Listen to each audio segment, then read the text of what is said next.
like to say every time I do a video review or even when I write a story that I've been doing this for a very, very long time. And in these nearly 26 years now of driving 50 to 75 cars a year, you kind of develop something of, oh, let's just call it favoritism. I know I'm supposed to love all my children equally, but some vehicles I can never get enough of. I call them guilty pleasures. And I have a few, and I'll name a few. Mazda MX-5, Toyota Sienna. I know they're kind of different, but and other than those two, there's this. Now, since 2020, when the Land Rover Defender was reborn, it has struck a chord not only just with me, obviously, but with SUV enthusiasts, with premium luxury vehicle, well, you know, buyers. And it's so simple to understand why. The Land Rover Defender gives you such a feeling of power, of invincibility that you'll never get in any BMW SUV or Audi SUV. And in a Benz, you'd have to go all the way up to a G-Wagon. In fact, the only real competition in my mind to this is like a Lexus GX. But there's a price to be paid for all of that. In 2025 now, I will be very honest with you, this is in fact a 2024. I'm sad, no I'm not. But for 2025, we're gonna use that as pricing. They start at $90,000. And there is obviously the 90, the 110, which is what this is, and there's the 130. So I'm going to focus on the 110. Starts at about $80,000 for the base S model. If you step up to the X Dynamic, which is what this is, you're already into the near $93,000. But are you ready for this? This model, and many of the reasons why I would keep this one, is the way it's spec'd out. I'll tell you right now, as it sits, almost $130,000. My friends, from 92. Okay, so the first things you do get with this actual tester, we'll just go over a few details, is this Pangea green color. And it actually has the matte cover. Just those two things together are about $6,000. And yeah, you can see the snorkel and the roof gallery, which is just epic. It's so epic, in fact, it doesn't fit in my carport. Other options on this tester, the 22-inch wheels, and another thing I really like to do when I have these vehicles is drive stupid. I don't know what you want to call it, but it has the optional air suspension, which gives you all the way up to 11.5 inches of ground clearance. It's just, you have to do it. So if we keep walking around, this one also has the tow package, has the cover on the spare tire, which is body colored. I'll just give you a shot. This one also has, I guess I could have set it up. It also has the optional third row, which if you've seen a few videos on Motor Illustrated, you know that I'm an absolute fan now of three-row SUVs because growing family, but this is utterly useless. There's no point in getting this. If you want the third row, go for a 130. You'll get a lot more room.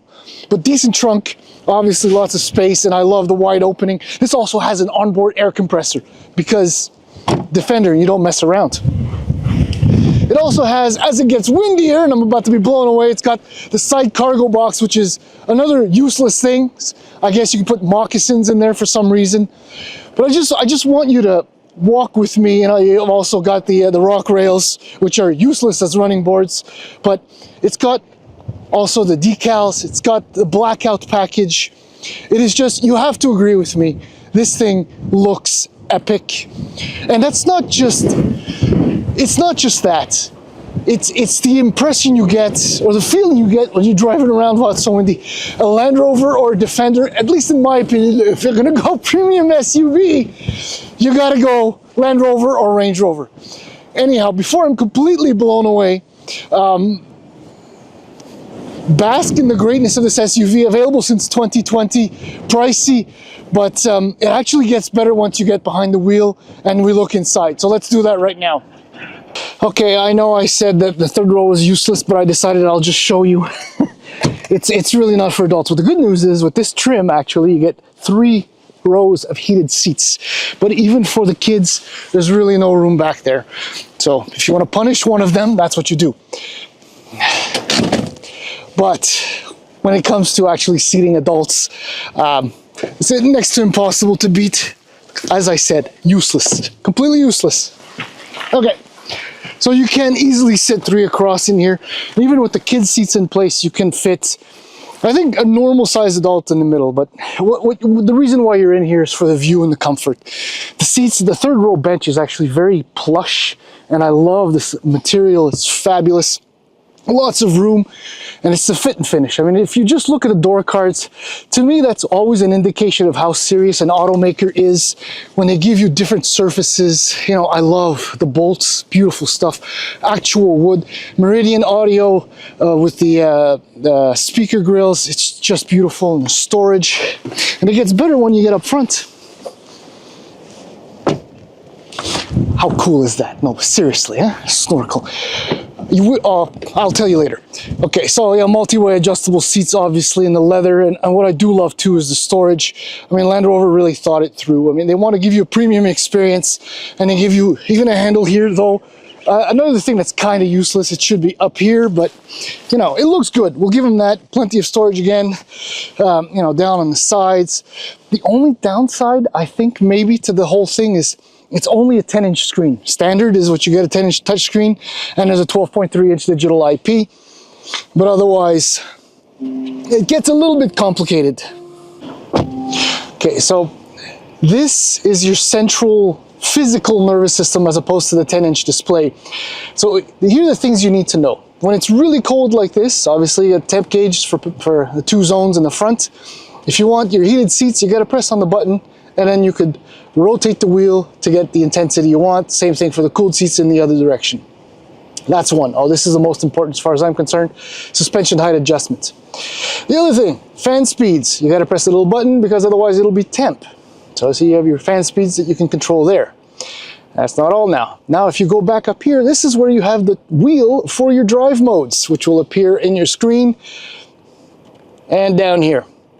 So there's a lot of little things that require a lot of attention when you're driving, but in my experience and knowing as little as I know, very, very few people actually, no, that's fine.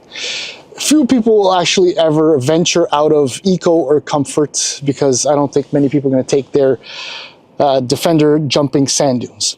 But otherwise, this is a great angle of the dashboard. I love that this is actually mildly padded. It's gorgeous. It's just absolutely gorgeous. And now is the time to go for a drive. With the X Dynamic, when you step up to this model, the SE, the standard engine is the straight 6 mild hybrid turbocharged 3-liter engine that puts out 395 horsepower and 406 pound-feet of torque. This is just my opinion, and this is what I get paid the very big bucks for. You don't want the 4-cylinder version because this thing is very, very heavy.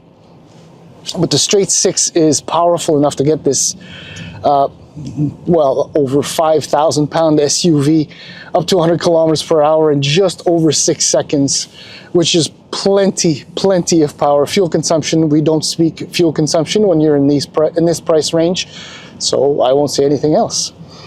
The clear important takeaways out of this is with the terrain response, with the terrain system, you'll never get stuck, or if you do, you're completely done, you're finished, it's over. You'll get so stuck that, I mean, you'll have to get a, I don't know, front-end loader to get you out.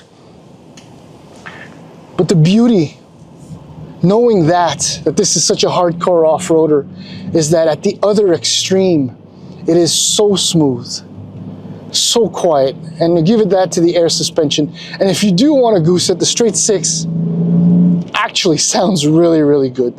Fuel consumption, we do not speak of, remember. Steering is lovely, brake pedal feel is nice, the travel is limited. But this remains, after all this praise, this remains a Land Rover, meaning that there are a few annoyances that you have to expect. You can't hear it now, but the blower motor squeals. In my $130,000 brand new Land Rover Defender, it squeals as it did in my 1986 Jetta some 30 years ago. Like that little whistling sound, very annoying. Right now it's not doing it because the fan speed is higher, so at low speeds. The screens have been much better than I've experienced in the past, but they still get a little bit glitchy, sometimes a little bit slow to load. But that, as they say, is par for the course when you get one of these vehicles. But impressively, surprisingly, it's been otherwise very, very good.